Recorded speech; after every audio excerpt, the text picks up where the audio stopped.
I have a little, very serious question. Very serious question. What are you playing right now? Oh, I'm playing Red Dead Redemption. Hey, nice. Rockstar. Hey guys, this is AJ. ഇതാണ് എൻ്റെ ചാനലിലെ ആദ്യത്തെ gaming content. ഇന്നൊരു game review ചെയ്യാൻ പോവാണ്. പൂജ ഹെഡ്കെയുടെ ഏറ്റവും favourite game. പൂജ ചേച്ചിയുടെ മാത്രമല്ല, മിക്ക ഗെയിമേഴ്സിൻ്റെ അടുത്ത് ഏറ്റവും ഫേവറേറ്റ് ഗെയിം ഏതെന്ന് ചോദിച്ചാൽ ഒറ്റ ഉത്തരമേ ഉള്ളൂ: red dead redemption 2 or RDR2. Why RDR2? Why this game loved by everyone? അതിനെപ്പറ്റിയാണ് ഇനി അങ്ങോട്ട് പറയാൻ പോകുന്നത്. RDR2 ഒരു ഓപ്പൺ വേൾഡ് ആക്ഷൻ അഡ്വഞ്ചർ ഗെയിമാണ്. GTA സീരീസിൻ്റെ ഉടമകളായ റോക്ക്സ്റ്റാർ ഗെയിംസ് ഡെവലപ്പ് ചെയ്തെടുത്ത മാസ്റ്റർ പീസ്. ഇതിലെ വേൾഡ് ബിൽഡിംഗ്, ഡീറ്റെയിലിംഗ്, കഥ പറയുന്ന രീതി, റിയലിസം, ഇതൊക്കെയാണ് ഇതിനെ ആളുകളുടെ ഇടയിൽ ഒരു ഗോട്ടഡ് ഗെയിമാക്കി മാറ്റുന്നത്. 2010 ഇറങ്ങിയ RDR1ൻ്റെ പ്രീക്വലാണ് ഈ ഗെയിം.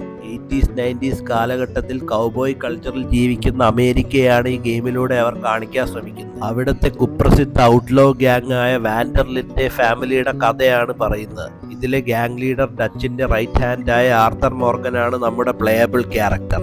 ബ്ലാക്ക് വാട്ടർ എന്ന സ്ഥലത്ത് നടന്ന ഫെയിൽഡ് ഹീസ്റ്റിന് ശേഷം സ്വന്തം ഫാമിലിയെ ലോ എൻഫോഴ്സ്മെൻറ്റിൽ നിന്നും റൈവൽ ഗ്യാങ്ങിൽ നിന്നും രക്ഷിക്കാൻ ഡച്ചും ആർതറും ചെയ്യുന്ന കാര്യങ്ങൾ, അതിലെ കഷ്ടപ്പാടുകൾ, അതിൽ നിന്നുണ്ടാകുന്ന കോൺഫ്ലിക്റ്റുകളാണ് ഇതിൻ്റെ story setting.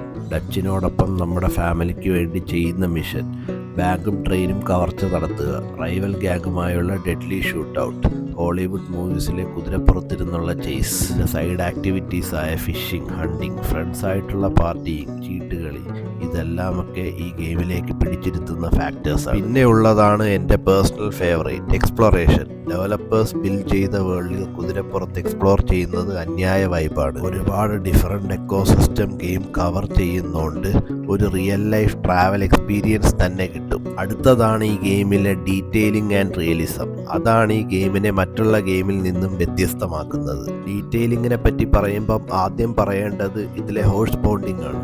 Real life pet പോലെ അത്രയ്ക്കും ഇമോഷണലി അറ്റാച്ച്ഡ് ആണ്. ബോണ്ടിങ് കൂടുമ്പം ഹോഴ്സിന് നമ്മളോടുള്ള ലോയൽറ്റിയും കൂടും.